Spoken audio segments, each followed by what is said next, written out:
ঈদের দিনে সেনাকর্মীর মৃতদেহ এসে পৌঁছালো গ্রামে। কান্নায় ভেঙে পড়ল পরিবারবর্গ। মালদার রতুয়ার বাহারালের রাধানগর গ্রামের বাসিন্দা মাহাবুল হক নামে ওই সেনাকর্মীর মৃতদেহ এসে পৌঁছায় গ্রামে।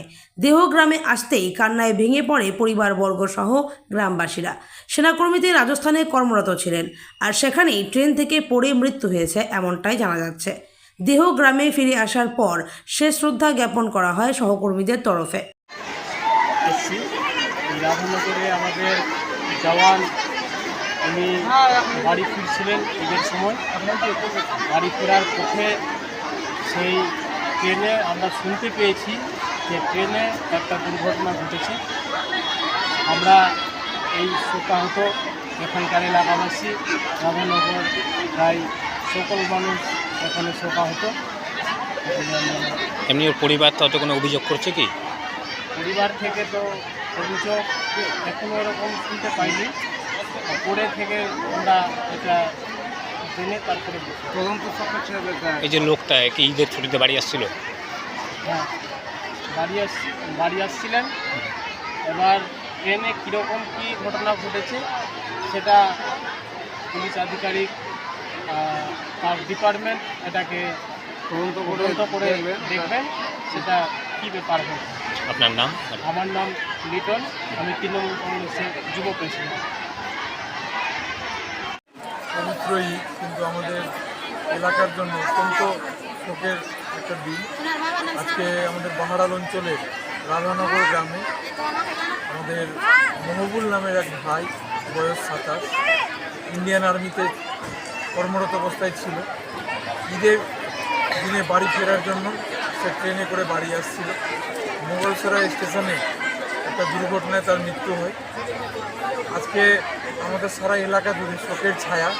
পবিত্র ঈদের খুশির দিনেও আজকে আমাদের এলাকার প্রত্যেকটা মানুষ ভারাক্রান্ত। ওনার সন্দেহ এসছে ইতিমধ্যে, আমরা এখানে এসেছিলাম দেখার জন্য, এবং ওনাদের আধিকারিকরাও এসেছিলেন। ওনাদের যা প্রক্রিয়া সেগুলো সম্পন্ন করছিলেন। হাজার হাজার মানুষের ঢল আপনারা দেখতে পাচ্ছেন। এলাকায় অত্যন্ত শোকের ছায়া পড়েছে। আমরা ওর পরিবারের প্রতি সমবেদনা জানাচ্ছি এবং ওর পরিবারের পাশে আমরা সবসময় থাকবো এই আমরা আশা রাখছি। আপনার নাম? আমার নাম রিয়াজুল করিম বক্সি, মৎস্য প্রাণী সম্পদ কর্মাধ্যক্ষ, জেলা পরিষদ। রাজস্থানে পোস্টিং ছিল কার? আমার ভাইয়ের। আচ্ছা, আর কি নাম? মহবুল হক। আচ্ছা, ওখান থেকে তোমার ছুটি হবে না করতে করতে 28 তারিখ ছুটি হয় রাত্রেই। 28 তারিখে ট্রেন ধরে মোটামুটি 11:45 রাত্রে কথা হলো মায়ের সাথে 8টার দিকে।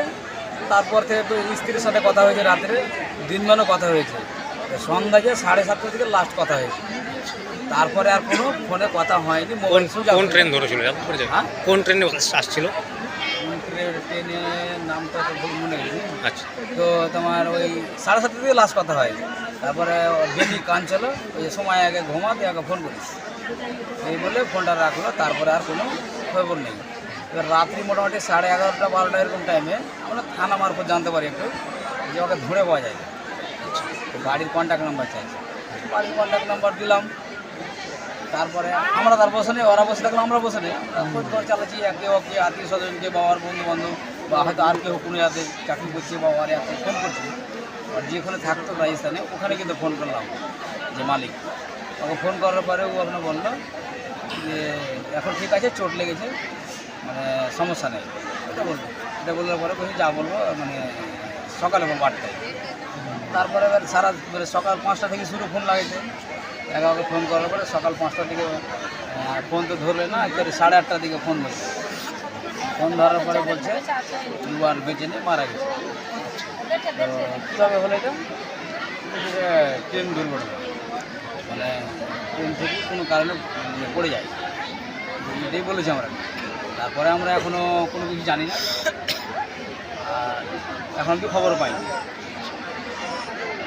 এখন আমরা প্রশাসনকে এটাই বলবো যে আমরা তো গরিব লোক, বাবা খেটে খেটে কোনো রকমের ভাইটা চাকরি করেছে, এখন ভাইয়ের বিয়ে শাদী হয়েছে, ভাইয়েরও ছেলে 2টা মেয়ে আছে, স্ত্রী আছে, তারপর আমাদের আরও ভাই আছে বেকার।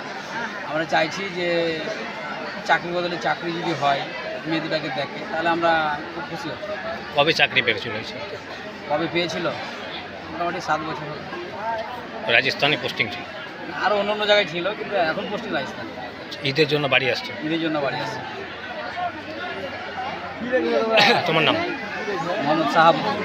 এমনি ডিপার্টমেন্টের তরফ থেকে কিছু জানানো হলো কি তারা এসেছিল? হ্যাঁ, যারা ডিপার্টমেন্ট থেকে এসেছিল আজকে তারা কিছু বললো কি এই বিষয়ে? এখন অবধি কিছু বলেনি, কোনো কথাই বলেনি।